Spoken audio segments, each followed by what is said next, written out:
Hello everyone and welcome back to another Tea Time with Meoni. This is the video series where I get to talk pretty much as frankly as I can to the majority of you because I can't live stream. So this is sort of my way of connecting with you and telling you what's happening on the channel, my real life, the YouTube stuff, as well as replying to comments and various things like that. So first of all, you'll be pleased to know I'm finally getting a little bit better. As you probably could still tell, my nose has decided to, just cave in to the flu.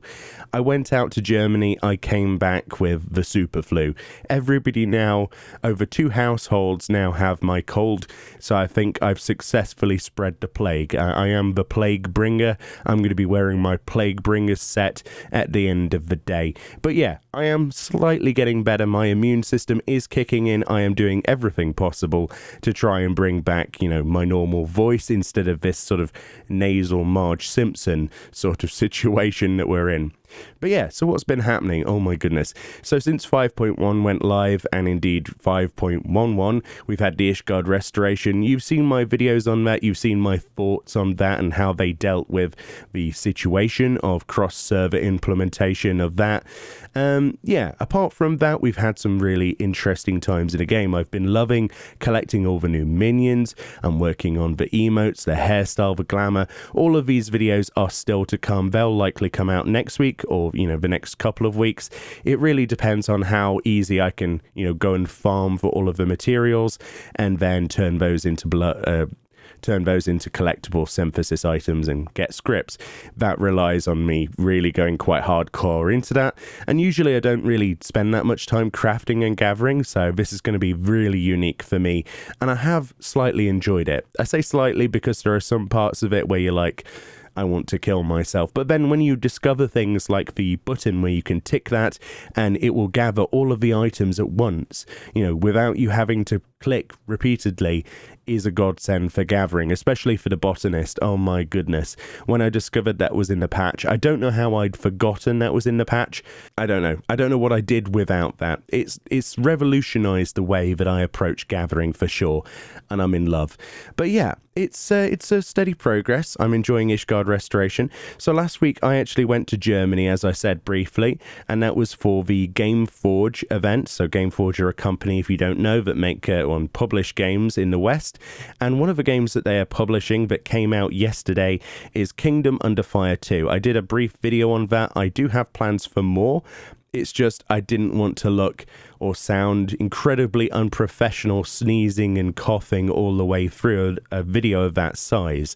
It's only really sort of today that I've gained some sort of semblance of clarity. Even now, though, it's going to take me probably the best part of a weekend and honey and lemon and, lots of rest to get fully back together where I usually am mentally.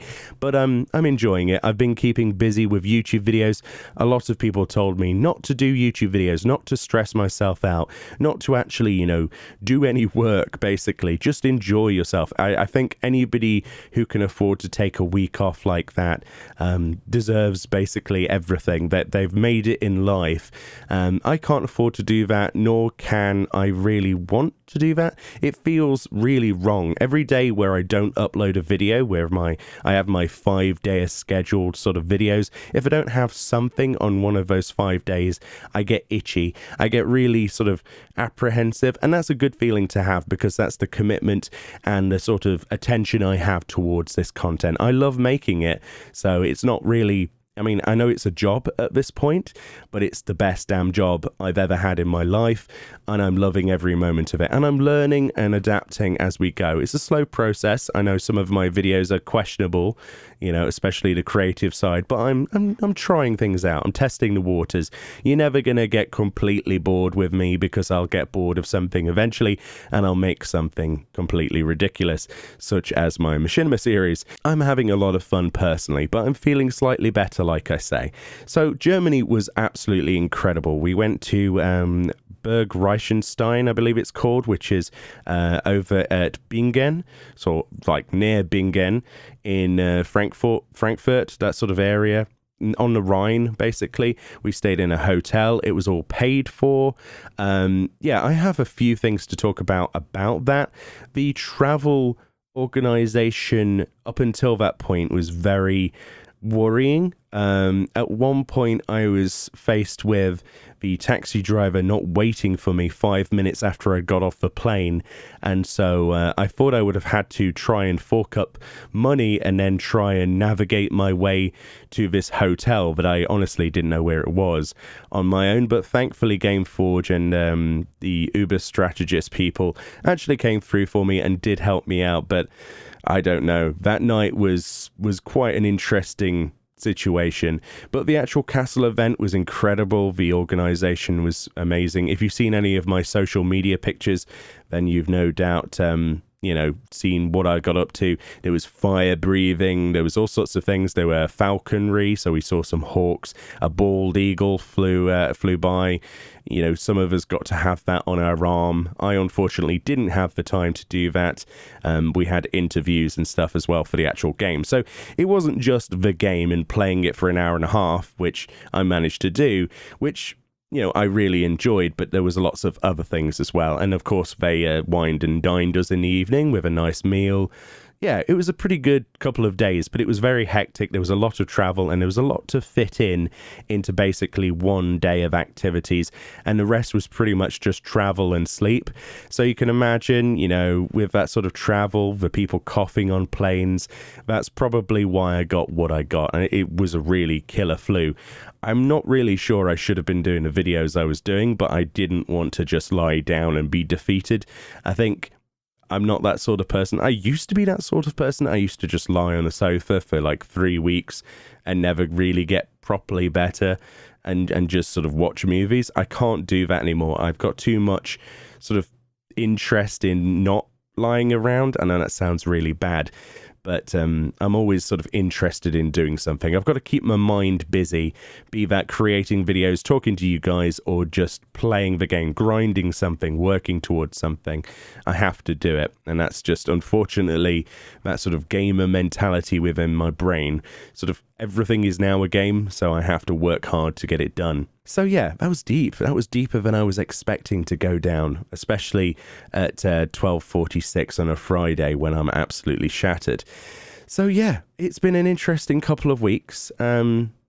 This week in particular has been eye-opening in terms of both the Ishgard restoration, but also the fact that I finally got together with the rest of my FC mates, with Zarathiel and a few others. We merged FCs, I got a massive large plot for us, and we've finally been decorating it. And as you can see in the background, I am sat on a custom-made toilet that I put together. It's rustic and effective.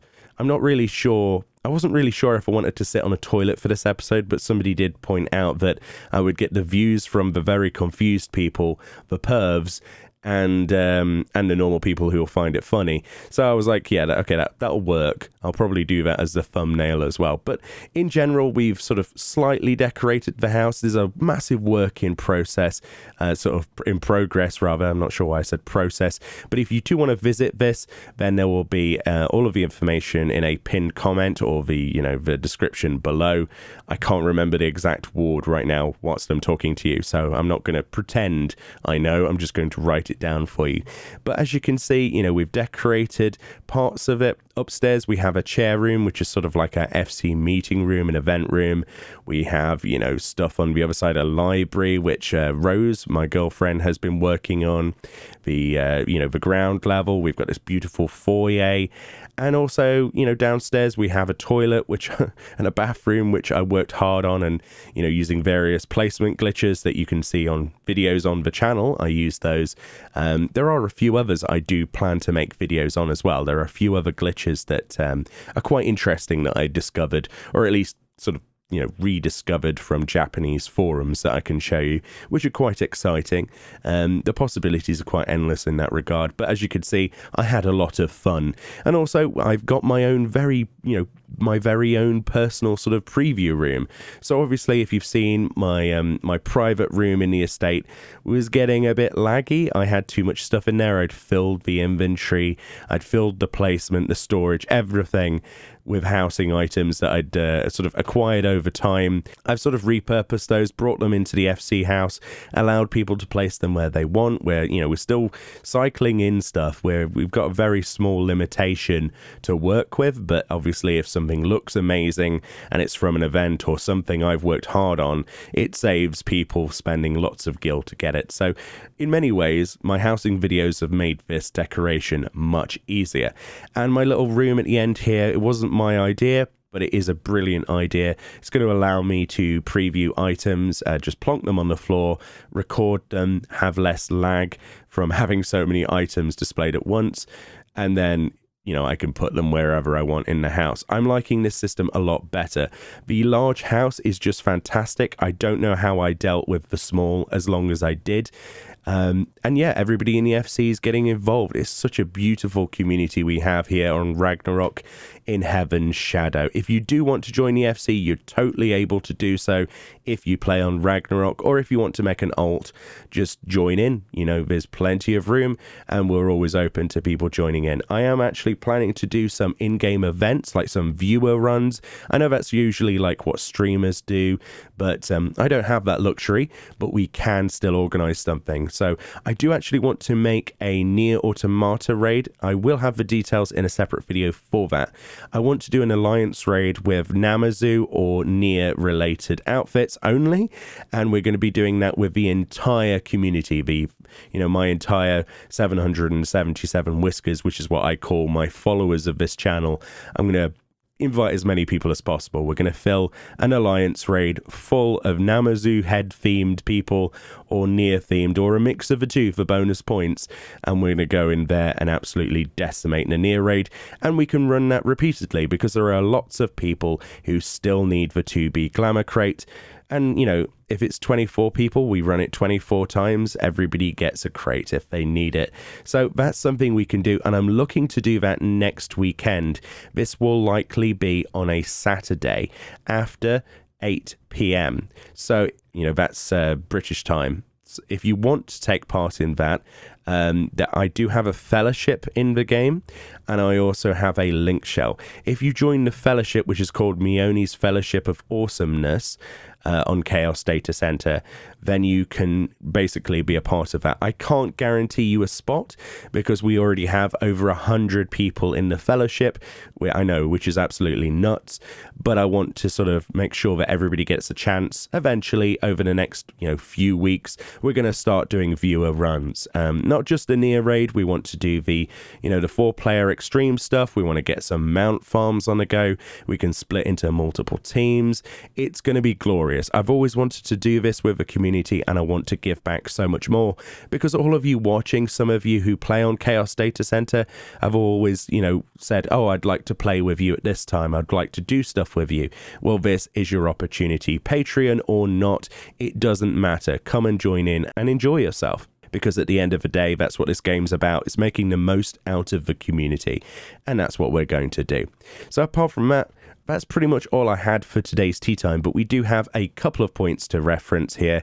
There's a comment I wanted to reply to, and also a question. As always, though, you people can leave their questions in the comment section of the previous tea time. So today's tea time video, if you leave a question and put question in brackets below, I will answer it, or I'll try to answer it if it's, something I can answer in the next week's video. So please do not hesitate. If you've got something on your mind you want to ask, be that about the channel, the game, if you've got something that is on your mind, feel free to ask below. So the first comment I'm going to look at today is Vernon Lacey, who says, "Hello, Meoni, I've been waiting for this tea time to tell you. Thank you for all of your content lately. It's been amazing and full of such energy. You put such passion into your videos and you always seem to have fun. Just don't burn yourself out. Thank you again. Oh, by the way, congratulations on the outfit. 2B gear looking great." I think for the most part, everybody loves that 2B gear set. Some people say it looks a bit tacky, but most of those people are either, against the idea of everybody wearing it because that obviously devalues it in their eyes. And some people just straight out don't like it. But, I love that 2B outfit. I'm going to be mixing and matching pieces from that. For the most part, my energy comes from interest in the actual games community. I love reading stuff that you guys comment. I don't always reply to them, which is something that I think every YouTuber or content creator has to deal with. I don't want anybody to think that, oh, he never replies to his comments. Oh, he's not reading what we're saying. I really do. It's even the negative ones. I try not to dwell on those as much as other YouTubers try to. You know, sometimes they hurt, but for the most part, I just try and focus on the positivity, and I'm just trying to improve the channel. So if there's criticism, like constructive stuff, I do read that and take that on board. And obviously, all I can do is apologize for the sporadic nature of sometimes I have, you know, illnesses or events to go to. Like the previous week ago, there was a few less videos than there should have been. Basically, you know, if something comes up, I will be going to it. If FanFest comes around, the likelihood of me doing videos for that week, unless I plan them in advance, is very low. But for the most part, my energy is just entirely towards this game. I love games, and I love Final Fantasy XIV in particular. So yeah, my energy has no sort of end to it, even when I'm incredibly ill with the flu. So yeah, I'm going to keep it going. And my chances of burning out, I don't really burn out of the entire game. I burn out of sections of it. Like this crafting and gathering will be fine for the next couple of weeks for me. And then I'll burn out drastically. I'll be fed up of going around and clicking buttons just to harvest some logs that I need 1,000 of for one section of script turn-ins for like an emote. I will get bored of that, but I will do it all. But and then when I get burnt out of that, I'll go and do another piece of content, because the beauty of MMORPGs, and indeed Final Fantasy XIV, is we have so much base content in every patch and the base game.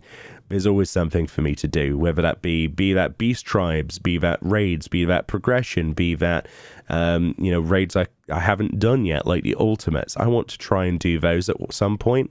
I may not have the perfect skill level for them, and certainly not the gear level, but I'd like to, you know, do this content. So yeah, I will get around to it. It's sort of, everything is like a stepping stone.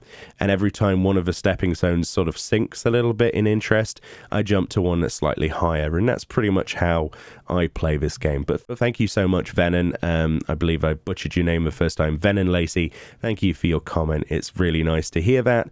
And hopefully you're enjoying the videos. I've got a lot more minions and emotes and things to look at. And the other thing I wanted to look at today was the only question, I think. I couldn't find any other questions. Make sure that you put question in front of it. Carly Rush, again, fantastic person, Twitch streamer. Her Twitch link will be in the description. I always put it there. Great supporter of the channel, supported for the longest time. Also has some really good, interesting viewpoints on PvP. So her question for you: if you could add any minion to the game, what would it look like? What, if any, actions would you have it do? I think I mentioned this before, but things have changed a little bit. If I could add any minion to the game, I don't know. It'd have to be cute, wouldn't it? I really like the Porksy minion, you know, Bacon Bits. I really like the new fish minion. I think I said previously a fish minion, like a goldfish. And funnily enough, we have a goldfish minion now. I don't know, maybe I was going to say like some kind of lizard, maybe. Like a flying, I don't know why I would say a flying lizard. This is the flu talking, not me. Yeah, we're going to go for a flying lizard. Yeah, I don't know why it's flying, but we're just going to have a lizard that appears with wings, and he's like, hey there. His flavor text would be, it's a lizard that's flying, oh dear God. And then it's like, the Cloud's Breath was highly successful in this attempt, you know, like an experiment. I think we'd start experimenting on creatures out in Eorzea just to see which ones can fly and which ones can't. Just start feeding Cloud's Breath to every animal until we get one that's like cute enough to be a minion. That's pretty much what we'd do. But yeah, and any actions it would have, probably being sick.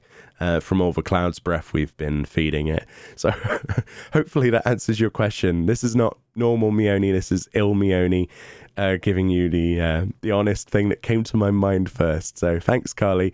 And the other section was a question for Gameforge. Okay, I remember this. And she says, well, what all goes into westernizing a game? Aside from translations, are there any themes or quests you have to change to better suit the West? Gameforge, I mean, I don't have a recording with me right now, but I did actually ask this, and essentially Gameforge had the response of saying that when it came to Kingdom Under Fire 2, everything was localized to the Western audience just in terms of language. For the gameplay, they didn't really change anything this time around.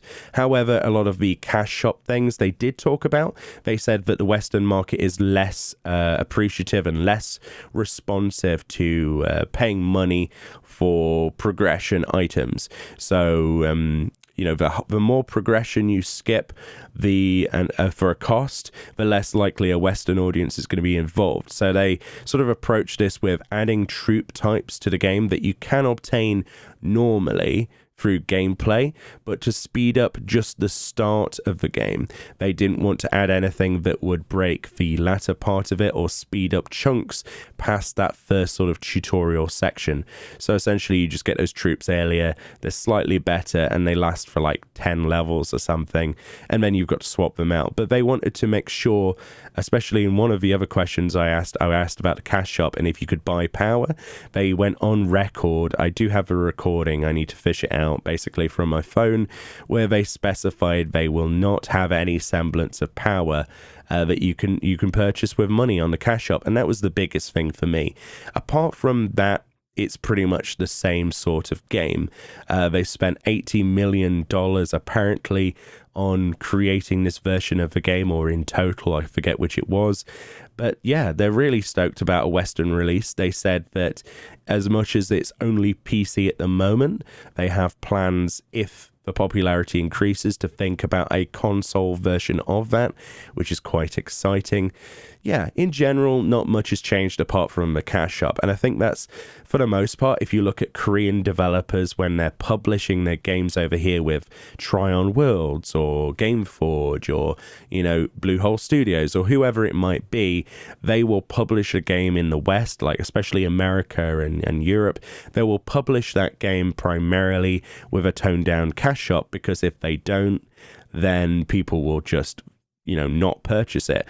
Or if they add more pay to win items to that cash shop over time, after it wasn't pay to win at the start, then obviously that alienates your player base and destroys the game. All you have to do is look at Arcade as an example of that. I'm not talking about Unchained. I'm talking about Tryon World's version of Arcade. It started out promising no pay to win, and then you could purchase essentially these Thunderstruck trees for real money off of the marketplace in the game. The cash shop, which were very rare spawns, which are used for crafting the most powerful things. They also added the Apex system, which basically allowed you to buy in-game currency with real money by selling the items from crystals.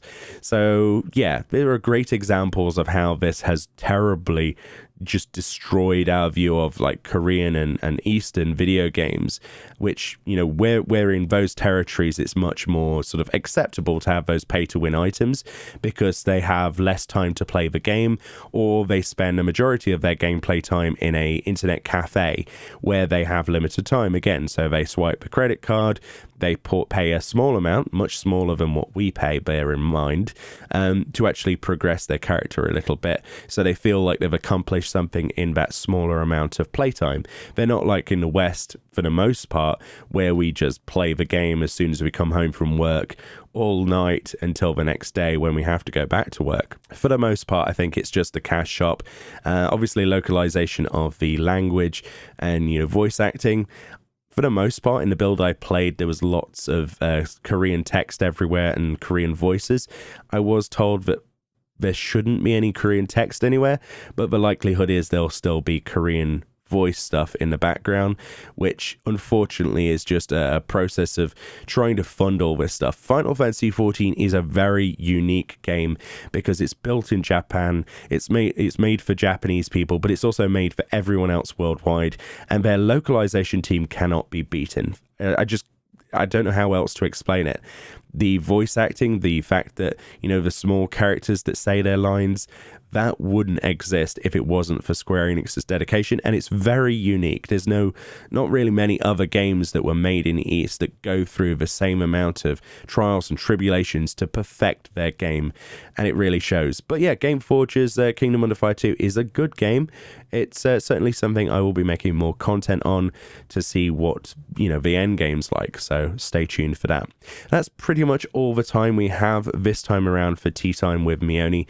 Hopefully you've enjoyed this one. It was just a little bit of fluff, I know, but that's what these videos are. It's just my ability to talk to you guys as if you were next to me. So thank you to everybody with your continued support, be that on Patreon, be that on paying for the YouTube Premium service. It all helps, or just subscribing, or, you know, even if you're not a subscriber, if you've pressed the thumbs up button, that's automatically going to help the channel. We're nearly at 50,000 subscribers, guys. We're at 49,000, I think 200.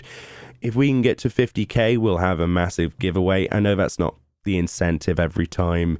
I don't like to sort of give you incentives to press subscription. Like, only subscribe if you actually like the content. If you don't, I want those dislikes, and I do want those unsubscriptions, because it gives me a better representation of if I'm doing a good job or not. You know, you are my employers at the end of the day, and I want to please you as best as I can, but also show how much I love this game and its community. And hopefully you follow me as well as I look into other games, you know, like Kingdom Under Fire 2 and other releases that I have planned to look at as well.